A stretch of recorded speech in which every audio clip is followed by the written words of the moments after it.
ध्यान, ध्यान के अनुभव, सतोरी, एनलाइटेंड होना, मोक्ष, ज्ञान, निर्वाण या इसके पार की अवस्था।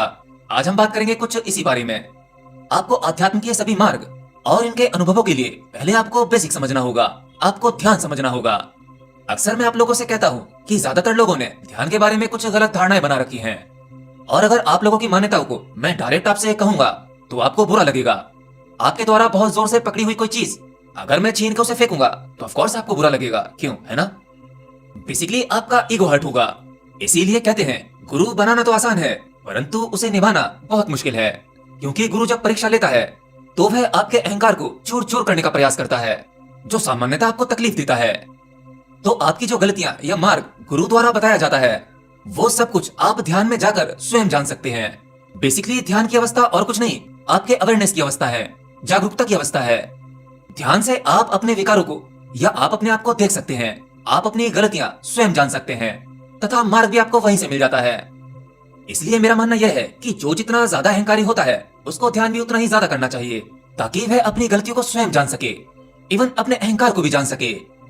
तो इसके लिए सबसे पहले आता है ध्यान का प्रोसेस, टेक्निक या कहूँ ध्यान की विधि। लगातार ध्यान विधि करने से आपकी योग निद्रा सध जाती है। फिर उसके बाद आपका ध्यान घटित होता है। फिर उसके बाद घटती है सविकल्प समाधि। लेकिन इस समाधि की आपको कुछ छोटी छोटी सी झलकियां ही मिलती हैं। यह परमात्मा के प्रसाद के रूप में आपको मिलती है। यह अवस्था आपके मांगने से, आपके चाहने से नहीं घटती। ठीक इसी प्रकार से आपके हर एक चक्र के लिए एक अलग अनुभव होता है। 7 चक्रों की 7 समाधि को सतोरी की अवस्था भी कहते हैं या 7 सतोरी। तो ध्यान की अवस्था में जैसे ही आप 7वीं सतोरी पर पहुंचते हैं तब आपको शून्य में प्रवेश मिलता है। और शून्य दिखाई देने के बाद, इसका अनुभव होने के बाद फिर आपको निर्विकल्प समाधि घटती है। तो फिर एनलाइटनमेंट की अवस्था क्या होती है? देखिए, 7 सतोरी को पार करने के बाद, इन 7 अनुभव के बाद फिर जब शून्य में प्रवेश मिलता है उस शून्य को समझ लेना, यही एनलाइटनमेंट, मोक्ष या निर्वाण कहलाता है। और इन सब के बाद आता है महापरिनिर्वाण। ये शब्द जो भगवान बुद्ध ने दिया, या आप इसे कह सकते हैं कि मिट जाना, बूंद का सागर में मिल जाना, या उस परम ऊर्जा में विलीन हो जाना, अपने आप को स्वयं परम ऊर्जा जान लेना। यानी इस अवस्था में आप उस परब्रह्म के साथ होकर उसमें खो जाते हैं, उसमें मिल जाते हैं। तो ये तो थी ज्ञान के बारे में सामान्य नॉलेज। अब चलते हैं आगे की ओर। देखिए, आप लोग यह तो जानते ही हैं कि मनुष्य सुख और दुख में बंधा हुआ है, ये कर्म बंधन में है, साथ ही ये जन्म मरण के चक्कर में भी फंसा हुआ है। हम अपने कर्मों के अनुसार बार बार इस पृथ्वी पर आते रहते हैं। जिस प्रकार के हमारे कर्म होते हैं ठीक उसी प्रकार का हमारा जन्म होता है। तो कुछ सिद्ध महापुरुष, ज्ञानी लोग इन जन्म मरण के चक्कर को, इस पैटर्न को तोड़कर इनसे मुक्त हो गए और खुद मुक्त होने के बाद दूसरों को भी मुक्त होने का मार्ग बताया, जिसमें कि ध्यान एक मार्ग है। ध्यान के मार्ग से भी इस जीवन मरण के चक्कर से बाहर निकला जा सकता है, जिसका एक सबसे बड़ा उदाहरण भगवान बुद्ध हैं। तो ध्यान की विधि आपके लिए बेसिकली करती क्या है? ध्यान की विधि आपको तैयार करती है ताकि आप अपने स्वयं का विश्लेषण कर सकें और स्वयं से ही मार्ग खोज सकें। ध्यान की बहुत सारी विधियां हैं, जैसे आमतौर पर मैं बताता हूँ, श्वासों पर ध्यान लगाना या नाभि पर ध्यान लगाना या भस्त्रिका प्रयोग करना, किसी प्रकार का मंत्रोच्चारण करना या बस यूं ही बैठे रहना। और हर व्यक्ति के अनुसार सबके लिए अपनी अपनी अलग अलग ध्यान विधियां हैं। जैसे कोई व्यक्ति अगर बहुत ज्यादा विचार करता है, ध्यान करते समय उसके दिमाग में बहुत विचार आते हैं और व्यक्ति में ईगो ज्यादा है, तो ऐसे व्यक्ति के लिए डायनेमिक मेडिटेशन सबसे अच्छा है। ओशो के डायनेमिक मेडिटेशन को भी आप देख सकते हैं। वैसे इस बारे में मैंने भी एक वीडियो बनाया है, उसका लिंक आपको आई बटन पर मिल जाएगा। तो बेसिकली डायनेमिक मेडिटेशन में सबसे पहले आपको अपने शरीर की ऊर्जा का भरपूर इस्तेमाल करना पड़ता है, जिसमें चीखना, चिल्लाना, नाचना, गाना, इस प्रकार का कोई भी प्रयोग, फिर भस्त्रिका प्रयोग, उसके बाद हूं की आवाज। इसी प्रकार से 4 चरण हैं। चौथे चरण में आपको शांति से बैठ जाना है, रिलैक्स होकर। मतलब इस समय आपके शरीर की वह सभी ऊर्जा जो आपके लिए रुकावट पैदा करती, विचार लाती, इमेजिनेशन लाती, जो ध्यान नहीं लगने देती, उस सभी ऊर्जा को आपने पहले ही बाहर फेंक दिया है। अब जो आपका चौथा चरण बचता है, जिसमें आपको कुछ नहीं करना, केवल बैठना है, बस ऐसे ही ध्यान में। और यही चौथा चरण सबसे उपयोगी है, इंपॉर्टेंट है। बेसिकली यही चौथा चरण काम का है। बाकी पिछले तीनों चरण वह केवल आपको ध्यान में ले जाने के लिए तैयार करने का प्रोसेस था, यानी केवल विधियां थी। ध्यान भी केवल विधि है, ध्यान नहीं। मतलब जब आप सामान्य ध्यान करने बैठते हैं, उसके बाद आपके मन में जो भी कुछ विचार चलते हैं या जो भी प्रयास करते हैं, फोकस करना, मंत्रोच्चारण करना या सांसों पर ध्यान लगाना या नाभि केंद्र पर ध्यान लगाना या ऊर्जा पर ध्यान लगाना, यह केवल विधि है। इन सब के पार जब आप नो माइंड की अवस्था में होते हो, जब आपके भीतर कुछ नहीं चल रहा होता, वही ध्यान की अवस्था है। मतलब कुछ ऐसे ही हमारे इस चैनल पर कुछ ऐसे साधक हैं जो ज्यादातर ध्यान की विधियां करते रहते हैं, उन्हें ध्यान नहीं लगता। क्योंकि ध्यान और ध्यान की विधि दोनों अलग अलग चीजें हैं। ध्यान की ये सभी विधियां आपको ध्यान के द्वार तक ले जाती हैं। ये सब विधि करने के बाद आप फिजिकली और मेंटली तैयार हो जाते हो। इसके बाद आपको ध्यान लग जाना चाहिए। और अगर फिर भी नहीं लगता तो समझो आप कहीं ना कहीं गलती कर रहे हैं, इसे समझने में गलती कर रहे हैं। जैसे ज्यादातर साधकों की मान्यता यह होती है कि जब वे ध्यान की विधि कर रहे होते हैं या ध्यान कर रहे होते हैं तो वो कुछ इस इंतजार में होते हैं कि जब ध्यान लगेगा तब उनके अंतर आकाश में किसी प्रकार की फिल्म चलने लगेगी। उन्हें सब कुछ तीसरी आंख से दिखाई देने लगेगा, उन्हें वो सभी ज्ञान दिखने लगेगा, या फिर परमात्मा स्वयं आकर उन्हें वो ज्ञान बताने लगेगा। जब आपको ध्यान घटेगा तब ये सब कुछ होगा, परंतु ऐसा सब कुछ नहीं होता। ध्यान करने से सबसे पहले आपको क्लैरिटी मिलती है, परमात्मा आपको विचार डालता है, लेकिन उसके साथ ही आपके भीतर कुछ गलत विचार आ जाते हैं जो आपने ही कभी न कभी संग्रहित किए होंगे, इस जन्म में या अपने पिछले कुछ जन्मों में। ध्यान आपको केवल इतनी समझ देगा, या कहें परमात्मा आपको कुछ ऐसे अच्छे विचार देगा जिससे आप अपने गलत विचारों को छांट कर बाहर निकाल सकें, उनसे सदा के लिए मुक्त हो सकें। बेसिकली ध्यान की कोई भी विधि आपके लिए इतना ही काम करती है कि अब आप एक साधक के रूप में तैयार हो रहे हैं। बस आपको उस परम ऊर्जा का साथ चाहिए जो आपको मोक्ष तक पहुंचा सकती है। लेकिन देखा गया है ज्यादातर साधक बीच में ही अटक जाते हैं, या तो वो ध्यान की विधियों में अटक जाते हैं, या फिर ध्यान से जो अनुभव होते हैं वो वहां फंस जाते हैं। क्योंकि आप लोग सोचते हैं कि आप जैसे ही ध्यान में बैठेंगे, आपने कोई भी मुद्रा बना ली, ज्ञान मुद्रा या कोई और मुद्रा, और बस आपने अपनी आंखें बंद की, श्वासों पर ध्यान लगाना शुरू किया, और बस कुछ ही देर बाद चमत्कार घटना शुरू हो जाएगा और आप ध्यान में चुपके से उसी चमत्कार का इंतजार करते रहते हो कि अब ध्यान घटेगा, कि शायद यही ध्यान है। क्या इसी को ज्ञान मिलना कहते हैं? आपके जो विचार चल रहे होते हैं, विचारों में कुछ क्लैरिटी हो रही होती है, कुछ सवालों के जवाब मिल रहे होते हैं, या फिर आपको प्रकाश दिखने लग जाना, आप इन्हीं सब चीजों को ध्यान के अनुभव मानने लगते हो। लेकिन यह तो केवल ध्यान की प्रैक्टिस थी, ध्यान नहीं था। बेसिकली आपके भीतर इस अवस्था में जो भी घटनाएं घट रही होती हैं, यह आपको मानसिक रूप से तैयार कर रही होती हैं, जिसकी वजह से आपको थोड़े बहुत बदलाव महसूस होते हैं। थर्ड आई पॉइंट पर खिंचाव महसूस होना, आंखें बंद करने पर लाइट चमकना, ध्यान में डर लगना, शरीर में छोटे मोटे कुछ चेंजेस महसूस करना, यह सब कुछ सामान्य है, ध्यान से पहले की चीजें हैं। और कुछ साधकों का तो कहना है कि उनके साथ तो चमत्कार घटित हो गया, उन्हें तो स्वयं भगवान दिखने लगे। लेकिन मैं आपको बता दूं, उनको ध्यान में दिखने वाले वो सभी भगवान वो भी झूठे हैं, वह उन्हीं के द्वारा निर्मित किए गए हैं। क्योंकि कृष्ण को मानने वाले को कृष्ण दिखाई देते हैं, बुद्ध को मानने वाले को बुद्ध, और जो कोई व्यक्ति अपना समर्पण किसी गुरु के समक्ष कर देता है तो उसे वह गुरु दिखाई देने लगते हैं। कई बार तो अवस्था यहाँ तक पहुंच जाती है कि उन्हें ध्यान में दिखने वाली ये सभी इमेजेस उनसे बात करने लगती हैं। लेकिन कभी आप शांत होकर यह नहीं सोचते कि आज हमारे पास में जो भी भगवान है, हम जिनकी भी पूजा करते हैं, अब चाहे वो राम हो, कृष्ण हो, महावीर हो, बुद्ध हो या जीसस क्राइस्ट हो, इन सभी के फोटो, सभी की प्रतिमाएं, यह काल्पनिक है। इसकी क्या गारंटी है कि राम जी और कृष्ण जी के दाढ़ी मूंछ नहीं थी, परंतु भगवान है तो उन्हें सुंदर दिखने के लिए एक प्रतीक के रूप में दिखाया गया। इसका मतलब यह है, भगवान और सिद्ध पुरुषों के बारे में जो वर्णन वेद, पुराण और उपनिषद में मिलता है, उसी के आधार पर कल्पना करके सभी भगवानों की मूर्ति या इमेजेस को बनाया गया है। आप महाभारत या रामायण सीरियल देखते हैं तो जिन्होंने पुरानी रामायण और महाभारत देखी होगी, उन्होंने अपने भीतर भगवान की वही इमेज बना रखी होगी जो कैरेक्टर टीवी सीरियल में दिखाए गए हैं। और जरूरत पड़ने पर जब आप अपने हाथ जोड़ते होंगे, आंखें बंद करके भगवान को याद करते होंगे, तो आपको कोई ना कोई फोटो, कोई ना कोई प्रतिमा वही दिखाई देती होगी जो असल में काल्पनिक है। तो ध्यान में आपको जो भी कुछ अनुभव होते हैं, ज्यादातर ये सभी अनुभव आपके मन के द्वारा ही निर्मित किए जाते हैं। ये सब धोखा देने के लिए है, केवल माया का हिस्सा। असल में आपका मन आपको आगे की गति नहीं करने देना चाहता, क्योंकि उसकी हत्या हो जाएगी, उसे मरना होगा, जब भी आप आगे जा पाएंगे। तो वह मन अपने आप को बचाने के लिए आपको ये सब कुछ दिखाता रहता है, जिससे आप इसी में रुक जाएं, यहीं बीच में कहीं अटक जाएं। और ज्यादातर ऐसा ही होता है, साधक इसी बीच में कहीं ना कहीं अटक जाता है। इसका एक एग्जाम्पल आप स्वामी विवेकानंद जी का ले सकते हैं। उन्हें भी परम ज्ञान की उपलब्धि नहीं हो पाई थी, वह भी साधना के बीच में ही अटक गए थे। तो अब सवाल यह उठता है कि हमें पता कैसे लगे कि हमारा ध्यान असल में घट रहा है या हम केवल विधि में अटके हुए हैं। देखिए, एक साधारण मनुष्य भी मोक्ष की ओर बढ़ रहा है, अब वो चाहे रेंगते हुए क्यों ना बढ़े, लेकिन यह प्रोसेस प्राकृतिक रूप से भी होता है। जैसे जैसे आपकी उम्र बढ़ती है, आपकी समझ और विवेक भी बढ़ने लगता है, आपके चक्रों की गति भी उस हिसाब से थोड़ी सी तेज होती है। परंतु ध्यान की विधियों से और ध्यान में प्रवेश करने के बाद इस गति को बहुत तेज किया जा सकता है, यानी कुंडलिनी शक्ति को तेजी से ऊपर की ओर बढ़ाया जा सकता है और अपने चक्रा को जल्दी एक्टिवेट किया जा सकता है। मतलब सिंपल है, आप जितनी समझ या जो बातें कई जन्मों में सीख पाते, वो आप सब इसी जन्म में कंप्लीट कर लेते हैं। आपने ये अपने आसपास भी देखा होगा कि कुछ लोगों की उम्र के साथ साथ उनकी समझ भी डेवलप हो जाती है।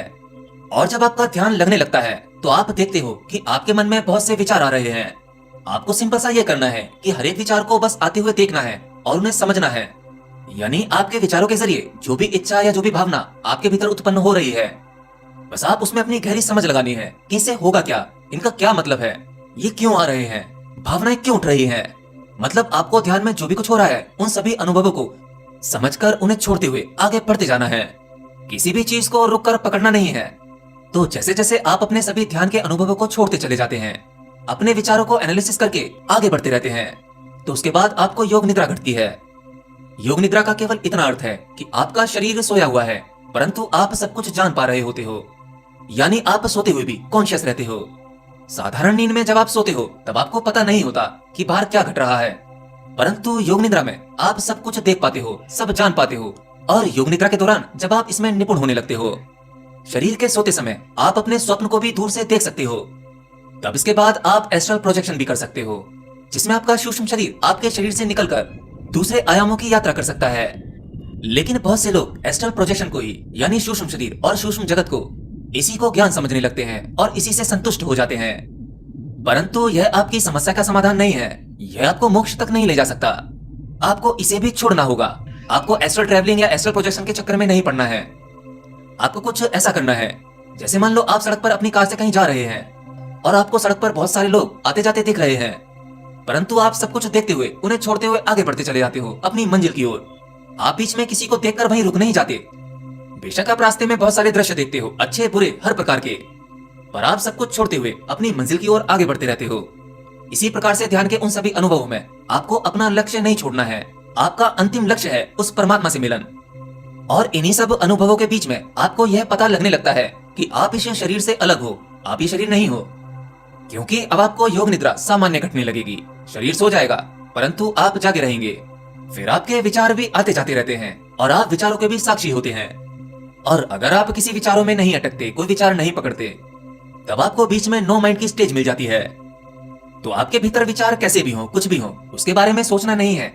आपको ये भी नहीं सोचना कि ज्यादा विचार क्यों आ रहे हैं, मेरा ध्यान नहीं लग रहा, जो आता है उसे आने दो, जाने दो, आगे बढ़ते रहो।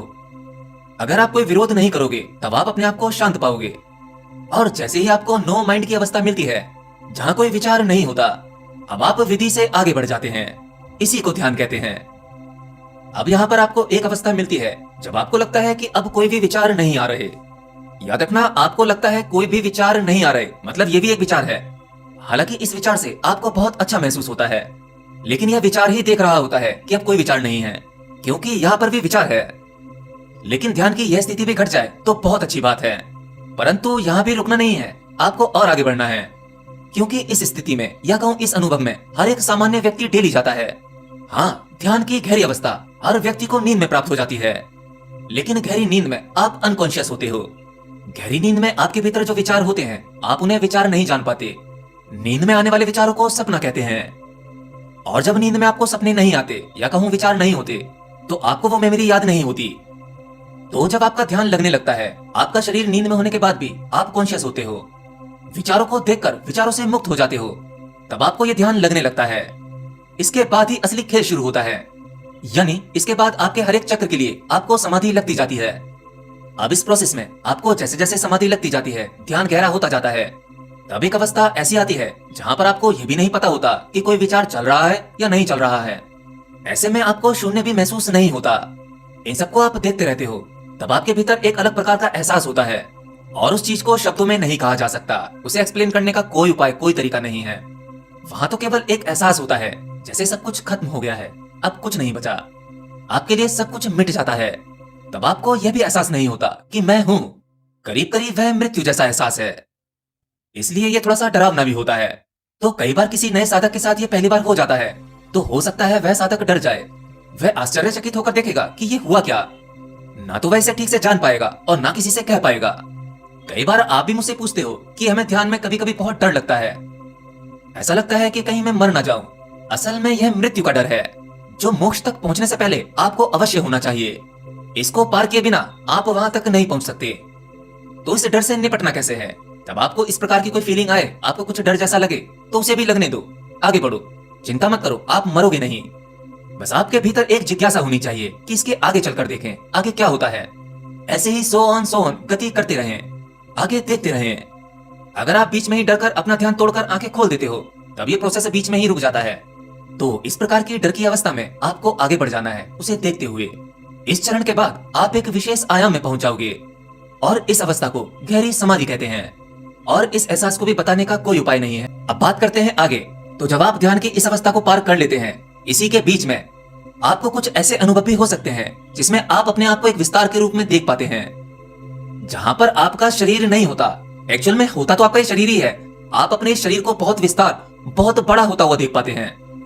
आप अपना विस्तार कुछ इस प्रकार से देख पाएंगे जैसे मानो कि आपको ऐसा लग सकता है कि सब कुछ आपके अंदर समाने लगा है। आपका भौतिक शरीर असल में उतना ही होगा, लेकिन आपको कुछ ऐसा एहसास होगा कि आपका वो कमरा, आपका वो घर जहां आप सो रहे हैं और आसपास के सभी घर, घोड़ा, गाड़ी, पेड़ पौधे, वो सब कुछ आपके अंदर समाने लगा है। वो सब कुछ आपके भीतर ही है। ये एक्सपीरियंस भी आपको रोक सकता है, लेकिन आपको यहाँ पर भी नहीं रुकना। आपको इसे भी देखते हुए, इसका अनुभव करते हुए आगे बढ़ना है। अब आपको ये देखना है कि चलो आगे क्या होता है, चलकर देखना चाहिए। क्योंकि समाधि के अनुभव में आपको ये भी नहीं पता लगता कि आप मौजूद हो, आपका होना ही मिट जाता है। परंतु आप जैसे ही समाधि के बाहर आते हैं, उसके बाद आपका मन उस समाधि की मेमोरी को वापस से पकड़ने की कोशिश करता है। हालांकि इसे बताया नहीं जा सकता, मैं फिर भी प्रयास कर रहा हूँ। कुल मिलाकर समाधि से बाहर आने के बाद ही आप जान पाते हो कि आपको समाधि घट गई है। समाधि वाली अवस्था में आपको नहीं पता लगेगा कि आपको समाधि घट गई है। इस मेमोरी को या कहूँ इस अनुभव को बाहर आकर ही पकड़ पाओगे। फिर आपको किसी से पूछना नहीं पड़ेगा कि ये समाधि थी या क्या था।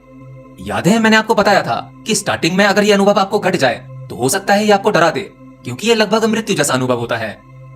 तो आपका अस्तित्व मिट जाने पर डर लगना असंभव है और यह डरावना अनुभव क्षण भर का होता है। शुरुआत में इससे आपका ध्यान टूट जाता है। मतलब आपको समाधि कई चरणों में, कई टुकड़ों में, कुछ क्षण के लिए बीच बीच में कई बार घट जाती है। अब यहाँ पर समझने की एक बात है, इस प्रकार का अनुभव जैसे ही आपको घटता है, फिर आपको दोबारा अपनी तरफ से इस अनुभव को नहीं चाहना है। कहीं आप सोचो कि कुछ हुआ था, कुछ अच्छा हुआ था या कुछ अजीब हुआ था, वो मुझे दोबारा होना चाहिए। आपको ये सब कुछ नहीं सोचना है, क्योंकि इससे आप आगे नहीं बढ़ पाओगे। तो आपको करना क्या है, बस आपको केवल शांति से ध्यान में बैठना है। अगर आप ध्यान के बहुत सारे प्रयोग पहले कर चुके हो और आपको डायरेक्ट बैठते ही ध्यान लग जाता है, तो बस आपको यूं ही ध्यान में बैठना है। इस प्रकार के साधक को ध्यान से पहले जो तैयारी की जाती है, थकाने वाले प्रयोग, अब वो करने की आवश्यकता नहीं है। अगर आप डायरेक्ट ध्यान में चले जाते हो तो आप डायरेक्ट ध्यान कर सकते हो और आपको ध्यान में बिना किसी विकल्प के बस यूं ही बैठे रहना है कि आगे होता क्या है और आगे चलकर देखते हैं। कुछ होगा तो ठीक, नहीं तो ध्यान तो लगा ही हुआ है।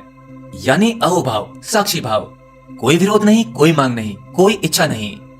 इसी दौरान आपको बीच में ज्ञान मिलना शुरू हो जाता है। जैसे सविकल्प समाधि, जैसे ही आपको सविकल्प समाधि घटती है, तो सविकल्प समाधि में आप अपने मन में या अपने भीतर कोई विचार लेकर जाते हैं या कहें कोई सवाल। जैसे ही सविकल्प समाधि घटती है, आपको उस विचार या कहें उस सवाल का जवाब मिल जाता है। असल में समाधि में प्रवेश से पहले आप अपने मन में कोई भी विचार डालते हैं या कोई भी ऐसा सवाल जिसका जवाब आपको कहीं नहीं मिलता, उस सवाल का जवाब या उस विचार का जवाब आपको इस समाधि में मिलता है। इसी प्रकार से बीच बीच में आपको कई तरह के अनुभव होंगे, जिसमें आपको बीच बीच में बहुत सारा ज्ञान मिलेगा।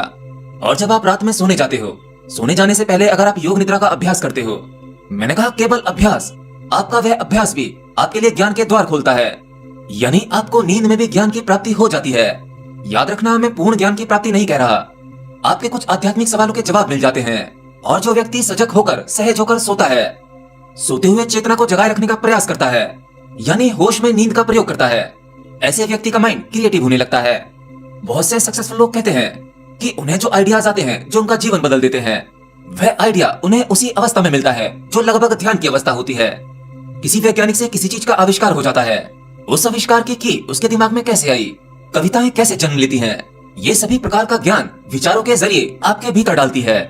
बस आपको थोड़ा सहज होकर जीना सीखना होता है, सहज और स्वाभाविक होकर सोना होता है। फिर अपने आप आपके विचारों में क्लैरिटी आने लगती है, नए आइडियाज आने लगते हैं और इसका उपयोग करके आप भौतिक जगत में एक सक्सेसफुल व्यक्ति बन सकते हैं।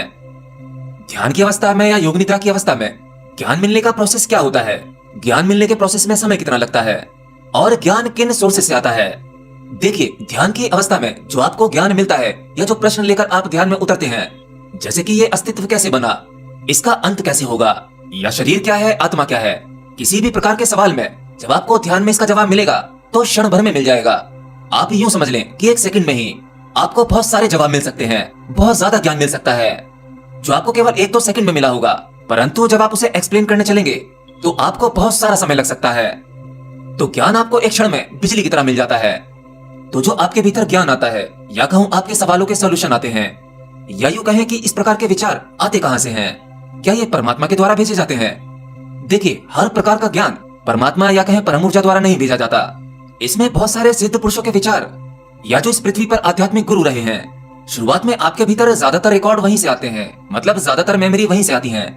याद रखना, किसी भी व्यक्ति का शरीर मरता है, परंतु उसके विचार या उसका मन यही रहता है। अगर आप शांत और स्वाभाविक होकर उन विचारों को रिसीव करना चाहते हो, अगर उस तरह की मेमोरी चाहते हो, तो वह आपकी मदद करते हैं। इसी को कहते हैं गुरु तत्व या गुरु की एनर्जी से कनेक्ट होना। और जब परम ज्ञान घटता है तो वह परमात्मा द्वारा भेजा जाता है। तो अब सवाल यह उठता है कि जो ध्यान की अवस्था में आपको ज्ञान मिलता है, या जो आपके अंदर विचार आते हैं, क्या उनकी प्रमाणिकता की आवश्यकता पड़ती है? आपको पता कैसे चलता है कि आपको ध्यान की अवस्था में जो घटा है, आपके अंदर से जो विचार आए हैं, आपको भीतर से अपने सवालों के जवाब जो मिले हैं, वो सही हैं या गलत हैं? देखिए, जो आपके भीतर से घटेगा उसे किसी की प्रमाणिकता की आवश्यकता नहीं पड़ेगी, क्योंकि भीतर से मिले हुए ज्ञान में द्वंद्व नहीं होता। द्वंद्व से मतलब यह है कि आपको शंका या डाउट नहीं होता कि ये जो जवाब है ये सही है या गलत है, इसे मैं पता कैसे करूं। इस प्रकार का कोई भी द्वंद्व नहीं होगा। वह 100% आपके भीतर घटेगा, प्योर घटेगा। भीतर से मिले हुए ज्ञान में आपको बाहर किसी और से जानने की आवश्यकता नहीं पड़ती कि जो हुआ है वह सही है या गलत है। बेशक कोई दूसरा व्यक्ति उसे गलत बता सकता है, क्योंकि हो सकता है आप उसे कह ना पा रहे हो, शब्दों में ला ना पा रहे हो, लेकिन उसकी सत्यता को आप ही जानते हैं। लेकिन इन सभी प्रोसेस में बीच में एक ऐसी चीज आती है जो सबसे ज्यादा खतरनाक होती है। अगर आप उससे बच गए और ये पड़ाव पार कर लिया, तब आपको लक्ष्य की प्राप्ति हो ही जाती है। वरना ज्यादातर लोग मोक्ष के द्वार तक पहुंच ही नहीं पाते। जैसे जब ज्ञान मिलना शुरू होता है, तब आपके जीवन में बहुत से बदलाव होते हैं, क्योंकि ध्यान की विधियों में आपकी ऊर्जा मूलाधार चक्र से ऊपर की ओर गति करती है और वह स्वादिष्टान चक्र तक आती है। ऊर्जा का बहाव इन दोनों चक्रों में तेज होते ही आपके भीतर भौतिकी और मानसिक रूप से बहुत से चेंजेस आते हैं, और इसी चेंजेस के साथ आपके भीतर अहंकार जन्म लेता है, जिसे स्पिरिचुअल ईगो भी कह सकते हैं। यह ईगो बहुत सॉफ्ट भी हो सकती है, जिसे आप शायद स्वयं भी ना पहचान पाए। जैसे ही आप नीचे के दोनों चक्रों पर पहुंचते हैं, आपकी वाणी और ध्यान में मिला हुआ ज्ञान लोगों को प्रभावित करता है, आकर्षित करता है। लोगों को अचानक से आपकी बातें या आपके द्वारा दिया गया ज्ञान अच्छा लगने लगता है, वह आपकी प्रशंसा करने लगते हैं। इसी बीच आपके भीतर जन्म लेता है गुरु बनने का अहंकार। अभी आपको परम ज्ञान नहीं घटा है, लेकिन आपको थोड़ा सा जो भी कुछ मिला है, आप उसी को लेकर अहंकारी हो जाते हो। आप सोचते हो कि आपको ज्ञान मिल गया और आप गुरु बनने का प्रयास करते हो, पूरी दुनिया को ज्ञान देने का प्रयास करते हो। ये आध्यात्मिक इच्छा और लालच और ये अहंकार आपको यहीं रोक देता है, और इन सबके बीच रुकावट पैदा करने के लिए और भी कुछ चीजें आ जाती हैं। जैसे अस्तित्व आपकी परीक्षा लेने लगता है। हो सकता है आपके जीवन में कोई सुंदर स्त्री आ जाए, हो सकता है कोई आपके साथ रिलेशनशिप में आना चाहता हो, यानी आपको शारीरिक संबंध बनाने के भी अवसर मिल जाते हैं। अगर ये नहीं तो बहुत सारा पैसा कमाने के अवसर। ये सभी चीजें अस्तित्व के द्वारा ली जाने वाली परीक्षा हैं, जिसमें ज्यादातर साधक फंस कर रह जाते हैं और आगे की ओर गति नहीं कर पाते। इतना ही नहीं, स्पिरिचुअल ईगो इतना खतरनाक हो सकता है कि जो आपकी बनी बनाई हस्ती को बर्बाद कर सकता है। आपने ऐसे बहुत सारे गुरुओं को देखा होगा जो आज जेल में हैं। चलिए, इस बारे में मेरी अपनी कोई भी राय नहीं है, लेकिन हाँ, यह सत्य है, जब आप ध्यान लगाना सीख जाते हो, ध्यान का प्रयास करते रहते हो, तो आप उस समय सीमा तक अपने आप को शांत रखने का प्रयास करते हो, भौतिकी रूप से भी और इमोशनली रूप से भी। इसके चलते समाज में इज्जत मिलने लगती है। फिर आप और ज्यादा डाउन टू अर्थ दिखने का प्रयास करते हैं, बिल्कुल सिंपल, सादा, स्वाभाविक, जैसे आपको क्रोध आता ही नहीं। हमेशा आप मुस्कुराते हुए दिखते हो। असल में यह भी एक प्रयास है, यह आप नाटक कर रहे होते हो, जिसे आप स्वयं भी नहीं देख पाते। और यही वजह बन सकती है जिससे आपके भीतर बहुत ज्यादा क्रोध आ जाए, और वह क्रोध, वह गुस्सा आपसे कुछ भी करवा सकता है। अध्यात्म, ध्यान तथा इनके अनुभव, एक झूठा अध्यात्म और एक सच्चा अध्यात्म, तथा आप सही मार्ग पर हैं या नहीं, इसको आप स्वयं कैसे जान सकते हैं? तो चलिए, ध्यान, ज्ञान, सतोरी, समाधि, महासमाधि, निर्वाण या महापरिनिर्वाण की इस सीरीज को आगे बढ़ाते हुए आज हम जानेंगे कि 24 घंटे होश की अवस्था क्या होती है, उसके साथ ही अपनी नींद को प्रॉपर ध्यान कैसे बनाया जाए, और इन दोनों में ही क्या क्या रुकावटें आती हैं तथा उनका उपाय क्या है। तो सबसे पहले ईश्वर की खोज के मार्ग पर या ध्यान, समाधि, योग निद्रा के अनुभव के लिए आपको अपनी पहले वाली मान्यताओं को तोड़ना होगा, जो आपको समाज या किसी विशेष समुदाय द्वारा दी गई हैं। उसके बाद आपके खुद के भी जो अनुभव हैं, जो आपको ध्यान में करते हैं, वो सब गिराने होंगे। आपके द्वारा हुए ध्यान में कुछ तो आपको अवश्य मिलता है। ध्यान कभी व्यर्थ नहीं जाता, लेकिन आपको ध्यान में मिला हुआ वह ज्ञान, यह भी आपके लिए रुकावट, बाधा है। इसमें रहकर आप छोटी मोटी चीजें जान लोगे, लेकिन उस पर ब्रह्म को नहीं जान पाओगे। तो आपको सब कुछ छोड़ते हुए आगे बढ़ना है। ध्यान के मार्ग पर चलते हुए आपके दिमाग में जो भी विचार आते हैं या जो भी ज्ञान मिलता है वह केवल विचार है, यानी केवल मेमोरी।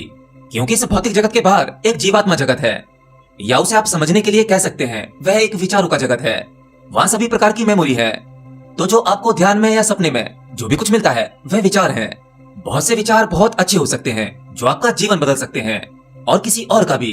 तो आप उन अच्छे विचारों को नहीं छोड़ना चाहते, परंतु अगर आपको आगे की यात्रा करनी है तो ये सभी विचार छोड़ने होंगे।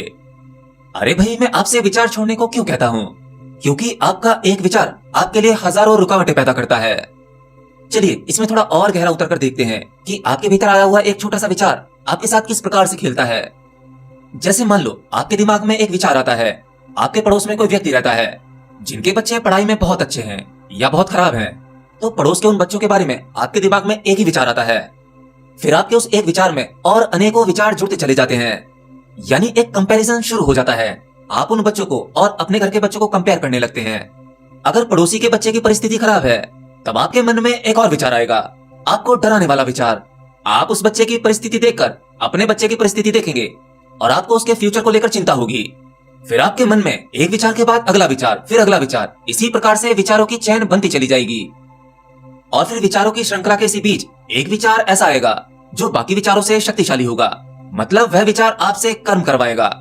अब आप अपने घर में अपने बच्चे के साथ उसके फ्यूचर के बारे में उससे बात करोगे, उसकी पढ़ाई के बारे में पूछोगे या उसके एडमिशन के बारे में बात करोगे, उसे कोई नई एकेडमी ज्वाइन करवाओगे। मतलब आप अपने बच्चे के नाम पर कोई ना कोई एक्शन जरूर लोगे। चलिए आप दूसरे एग्जाम्पल से और अच्छे से समझ पाएंगे। जैसे मान लो आप घर में अकेले हो, घर वाले कहीं गए हुए हैं, तो आप बोर हो रहे हो, अपने फोन पर कुछ मूवी या कोई सीरियल देख रहे हो या घर में टीवी देख रहे हो। इसी बीच आप कुछ ऐसा सीन देख लेते हो जिससे आपके दिमाग में कोई संभोग वाला विचार आ जाता है। फिर उस एक विचार के पीछे अगला विचार, फिर और अगला विचार। विचारों के साथ में इमेजिनेशन शुरू हो जाती है, और फिर इमेजिनेशन के बाद आप कर्म कर लेते हो। जैसे आप अपनी एक्स गर्लफ्रेंड को फोन कर लेते हो, या उसे कोई टेक्स्ट कर देते हो, या अपनी किसी पुरानी दोस्त को टेक्स्ट में हाय हेलो लिखकर भेज देते हो, या उसके हालचाल पूछ लेते हो।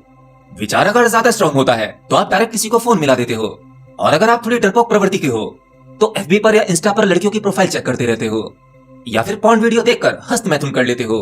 पहले आपके दिमाग में एक विचार आता है, फिर बहुत सारे विचार आने लगते हैं, उसके साथ ही इमेजिनेशन आने लगती है, फिर आप कर्म कर लेते हैं।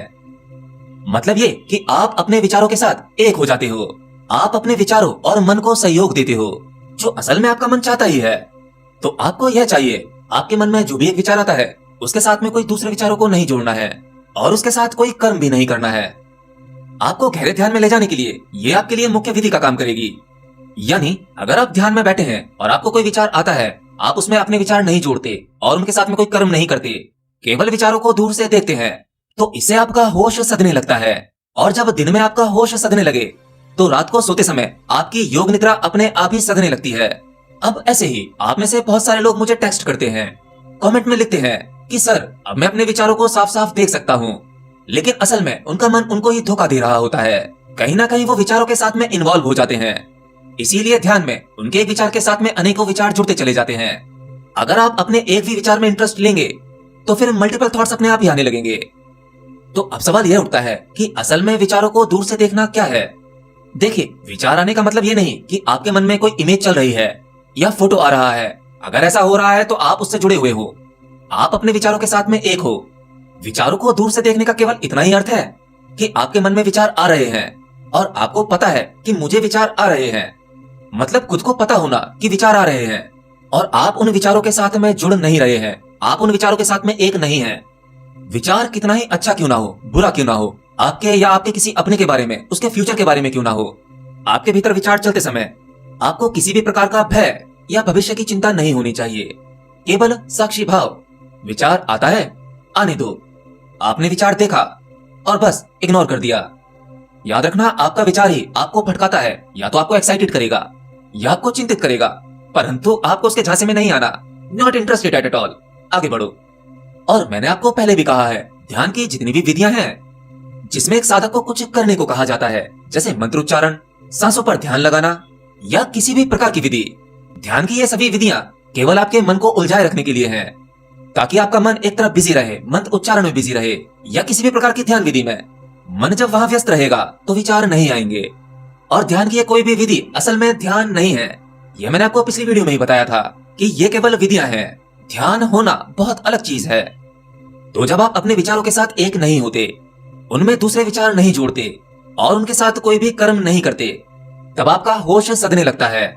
मतलब जब आप ध्यान नहीं भी कर रहे होते, सामान्य अपने ऑफिस, घर पर, दोस्तों के साथ कहीं भी होते हो, तो बीच बीच में आपका होश सद जाता है और आपको ध्यान की अवस्था मिल जाती है। आपको अपनी सोशल लाइफ या प्रोफेशनल लाइफ, ये सब कुछ एक नाटक की तरह प्रतीत होने लगता है और कहीं आपके भीतर अंदर में एक धुंधला सा ध्यान सधने लगता है, एक होश की अवस्था आने लगती है। और अगर आप इस प्रयोग को करते रहें, पहले ध्यान में बैठकर अपने विचारों को देखकर आगे बढ़ते रहें, विचारों में उलझे ना, होश साधें, दृष्टा भाव रखें, आपके जीवन में होने वाले हर एक काम, हर एक चीज को केवल साक्षी भाव में देखें। बस आप देखें कि ऐसा हुआ, ऐसा हो रहा है और आप देखने वाले हैं, आप करने वाले नहीं हैं। अगर कोई कार्य आपके द्वारा भी होता है तो आप जानेंगे कि आपके शरीर के द्वारा कोई कार्य हुआ, परंतु वह कार्य आपने नहीं किया। इस प्रकार का होश सदते ही कुछ ही दिनों में, ज्यादा से ज्यादा 1 या 2 महीने में ही आपकी योग निद्रा अपने आप ही सद जाएगी। फिर आपका दिन में हर एक पल के लिए ध्यान सदने लगेगा। जब आप सब कुछ कर रहे होंगे, परंतु आपकी रात भी जब आप सो रहे होंगे, तब भी वह ध्यान में बदल जाएगी और फिर आपको बीच बीच में हर एक चक्र का एक्सपीरियंस होने लगेगा। याद रखना, जब तक आपका होश नहीं सदेगा, आपको ध्यान नहीं लगेगा। ध्यान नहीं लगेगा तो निर्विचार की अवस्था नहीं मिलेगी। जब ये अनुभव नहीं होंगे तो आपको योग निद्रा भी नहीं घटेगी। मतलब इन सभी पड़ाव को पार करे बिना आपको समाधि का अनुभव नहीं होगा। तो बस आज के इस वीडियो में इतना ही। परमात्मा, ज्ञान, समाधि, निर्वाण, इस मार्ग पर आगे चलकर देखते हैं कि आगे क्या क्या होता है या रास्ते में कितने पड़ाव आते हैं। हमारी इस वीडियो श्रृंखला में ज्ञान की धारा में खुद ही भीग कर देखेंगे, वो सब कुछ अनुभव करेंगे। बस आपको प्रयोग करते रहना है। केवल नॉलेज इकट्ठी करने के लिए ये वीडियो ना देखें, साथ ही साथ इन पर प्रयोग भी करते रहें, क्योंकि हो सकता है मैं आगे चलकर एक लंबा गैप लूं, उस बीच आप मुझे मिस कर सकते हो।